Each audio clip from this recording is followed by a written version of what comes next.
মানবতাবিরোধী অপরাধের পৃথক ৩ মামলায় ১৫ সেনা কর্মকর্তাকে কারাগারে পাঠানোর নির্দেশ দিয়েছেন আন্তর্জাতিক অপরাধ ট্রাইব্যুনাল ১। বিচারপতি মোহাম্মদ গোলাম মর্তুজা মজুমদারের নেতৃত্বাধীন ৩ সদস্যের ট্রাইব্যুনাল ১ আজ বুধবার সকাল ৮:৩০টার দিকে এই আদেশ দেন।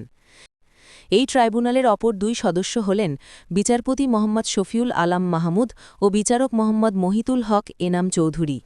যে ১৫ সেনা কর্মকর্তাকে কারাগারে পাঠানোর নির্দেশ দেওয়া হয়েছে তাদের মধ্যে ১৪ জন কর্মরত আছেন, একজন এখন অবসরকালীন ছুটিতে।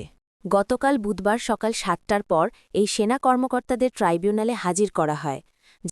যাদের কারাগারে পাঠানোর নির্দেশ দেওয়া হয়েছে তারা হলেন র্যাবের সাবেক অতিরিক্ত মহাপরিচালক brigadier general Mohammad Jahangir Alam, brigadier general Tofayel Mostafa Sarwar, brigadier general Mohammad Kamrul Hasan, brigadier general Mohammad Mahbub Alam, KM Azad, colonel Abdullah Al Momen ও কর্নেল আনোয়ার লতিফ খান অবসর প্রস্তুতিমূলক ছুটিতে।